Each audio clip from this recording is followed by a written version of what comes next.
I'm hoping that you have learned well that there are three ways that economists can measure gross domestic product, which is the sum of the value of final goods and services produced in an economy during a time period.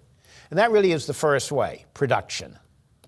The second way is the sum of all incomes paid during the same time period. The third is value added, the sum of the value added of each firm within the borders of the country. This measurement of economic activity after the fact or ex post tends to be accepted by all economists as it is a historical statistical compilation of economic activity. What is of, in some sense, greater interest and indeed more controversial is the prediction of future economic activity, as well as policies to stabilize an economy or to influence economic performance if the predicted or actual economic activity is not satisfactory to policymakers and the general public. There really are two polar views that we can look at to predict economic activity and the direction of economic activity. One of these views is called the classical view. The other view is called the Keynesian view. Our task this morning is to look at each view and the underlying principles of each view. We will begin with a discussion of the classical view of the economy. The classical view of the economy is a more traditional view of the economy that directly derives from microeconomic principles. Generally speaking, it was the only view of aggregate economic activity that was considered by economists, principally until the Great Depression.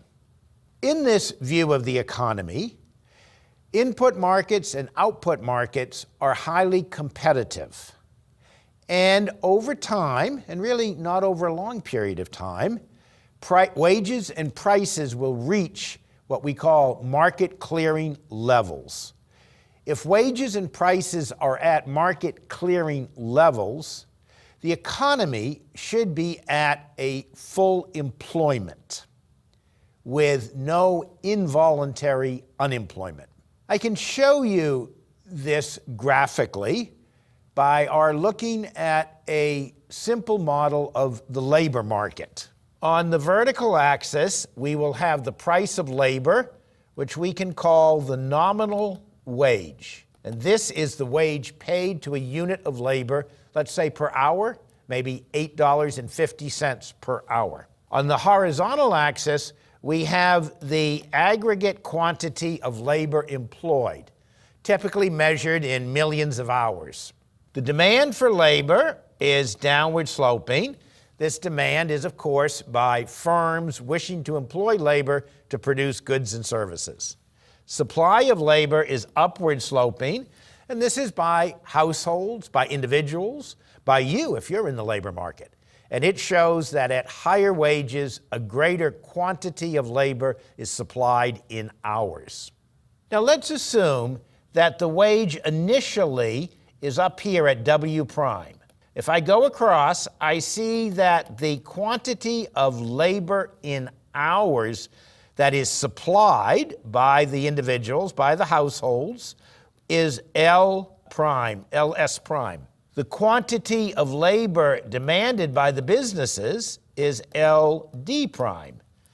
So businesses will only hire LD prime, which you can see is less than L prime S. As a result, we have this distance here between the two dots that is an excess supply of labor, a form of involuntary unemployment, meaning that these individuals don't want to be unemployed. They want to work at the wage, but businesses do not hire them. Now, the classical view of the world assumes that this labor market is a competitive market. And with excess supply of labor, just as, say, with excess supply of apples, the price will fall. And so the wage is going to fall here until it reaches an equilibrium wage. This equilibrium wage, or W star, is where supply meets demand, and the quantity of labor hired, let's call it L star, is such that at the wage, demand is equal to supply, and there is no involuntary unemployment.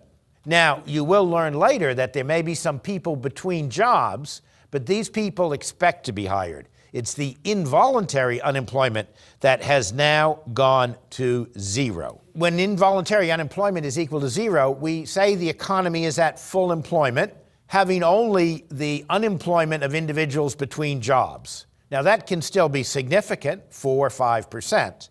But again, the critical view is that with a flexible wage and a market clearing wage, the involuntary unemployment, sometimes referred to as cyclical unemployment, has gone to zero. Likewise, product markets will also clear so that the amount of goods produced by businesses will match the amount of goods purchased by the households using their income. And in fact, we assume that the income that is generated, remember the second way of looking at GDP, income produced, will be enough to buy the goods produced. And in fact, they're equal, remember from our first little lesson where we just began. This is sometimes called Say's law, after an economist, Jean-Baptiste Say. It essentially argues that supply will create enough demand that all of the goods will be purchased. The act of generating incomes will in turn generate a demand to purchase all of the goods. Thus, in the classical view of the world, we have full employment, i.e., no involuntary unemployment, markets clearing, and essentially the economy adjusting to a full employment long-run status. Thus, there really is not a need for discretionary intervention to bring the economy to full employment. This view assumes that markets are sufficiently powerful to achieve that result.